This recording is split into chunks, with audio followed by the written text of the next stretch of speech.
But on top of gonorrhea, we got three other ones that we should be worried about. Okay.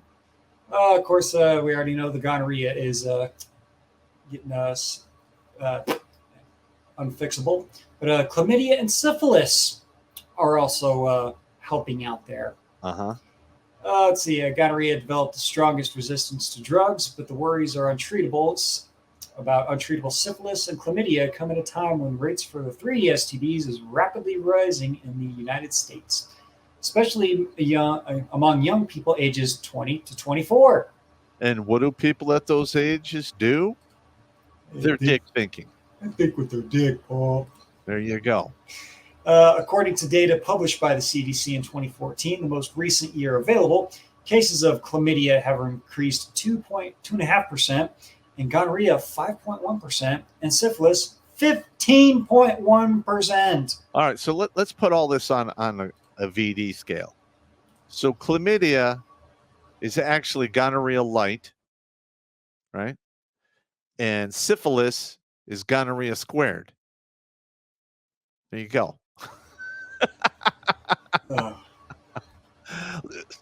Listen, syphilis is no joke. The health department will get involved if you piss hot for that, and it's not pretty. Yep. It's even It's even worse when you have to call the parents of an underage person. Yeah, I had to do that. That was very distressing. Not good. But how worried should we be? STDs are hidden epidemics of enormous health and economic consequences in the United States, according to the Centers for Disease Control and Prevention. In the U.S., STDs are more frequent among college-age women, the highest prevalence being among women ages 20 to 24. Ah, yeah, the college years. Those are those prostitutes I've been warning you about. Get yourself some drippy clam chowder there, boys. No, you don't need that, man. According to the CDC, there are about 820,000 new gonorrhea infections in the United States. Wow. In fact, gonorrhea is the second most important, commonly reported infectious disease after chlamydia.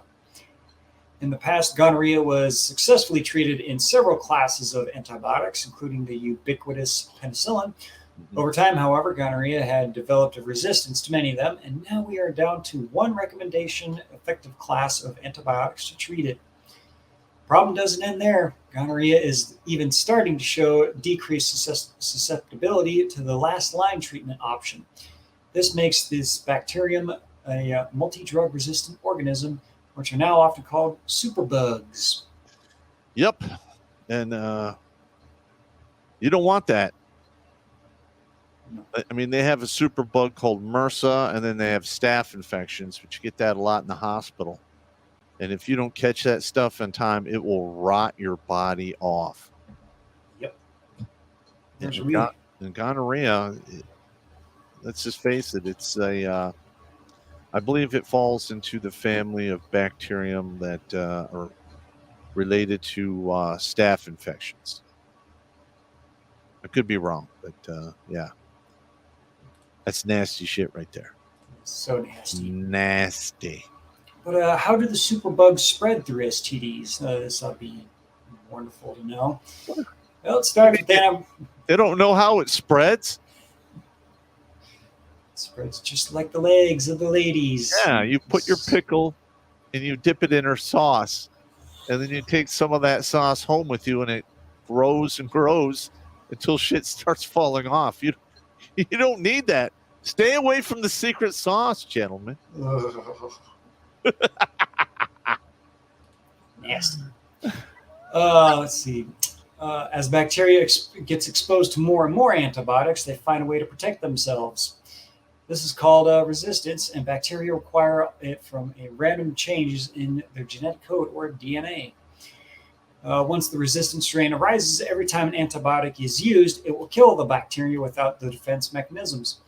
This essentially wipes out the weaker bugs, eliminating competition and allowing the resistant ones to thrive.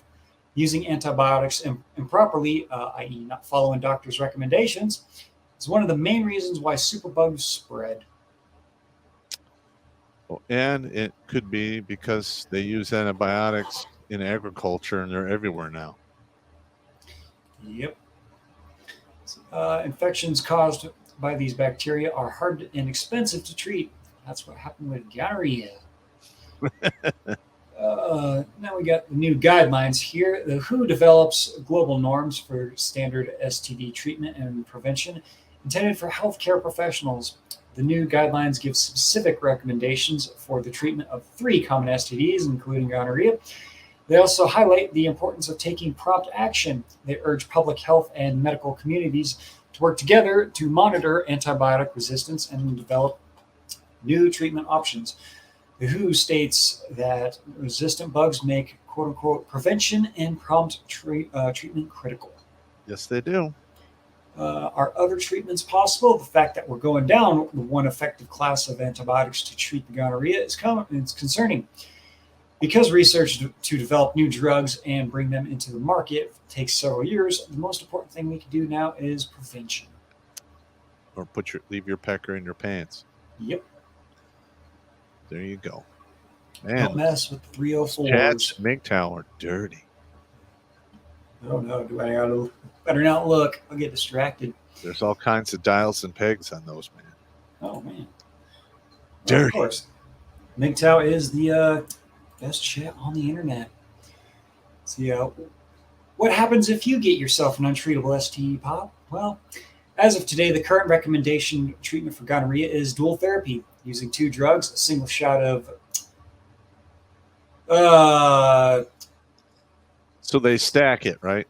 Yep. That word I can't pronounce it. Sorry, I don't do. It's fine. Don't worry about it. And oral azithromycin. Azithromycin. There we go. This will effectively stop the infection. No treatment failures using this regimen has been reported in the U.S. yet and is being closely monitored.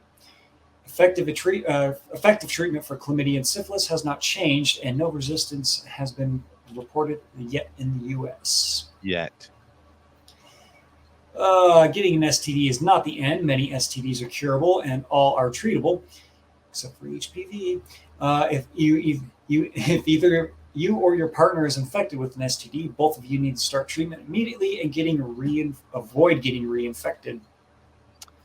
Yeah, and you were saying there's no treatment for warts. They just burn them off. Ugh. Get the lance. Yeah, show up at the special adult clinic to get on a Wednesday to get your warts burned off in Fort Lewis. Ugh. Or they use a melon baller. I think they use some type of liquid nitrogen. My buddy Vigari, he was my roommate. He had a big thing cut off the end of his weenus. And it looked bad.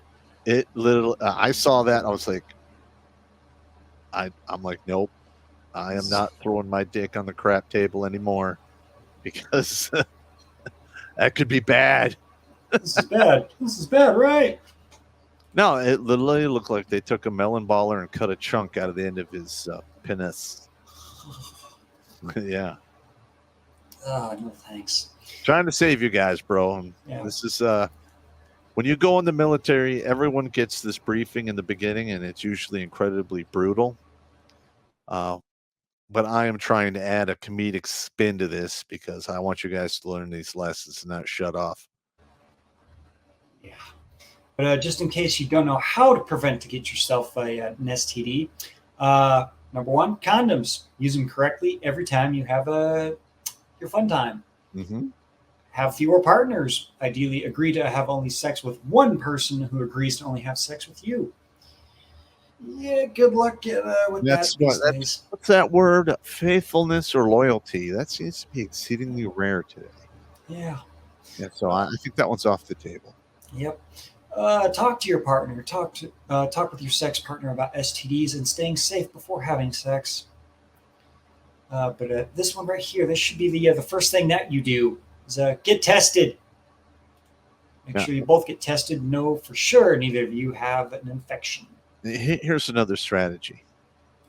If you have Tourette's of the elbow and you are eating heavily and you are gaining weight, the way you kind of cure yourself of that is you push away from the table.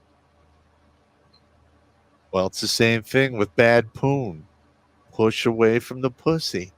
You don't need it, especially if it's going to give you some type of lifelong infunction. You don't need that. Yeah. Nasty. Lifelong infunction. Yep. But, this last one, I think we can say that vaccinations are questionable. But they say safe and highly effective vaccines are available for 2 STDs, hepatitis B and HPV. HPV is in fact the most common STD. There are specific recommendations for routine and catch-up vaccinations for those 2 STDs. Yep. Yeah, that one's actually very, very common. So I would be shocked if a small minority of this country didn't have it at all. So the thing is there's different strains. Some of them are really fucking bad. You don't want those. Watch Grunt Speak live every Tuesday and Thursday at 8 p.m. Eastern.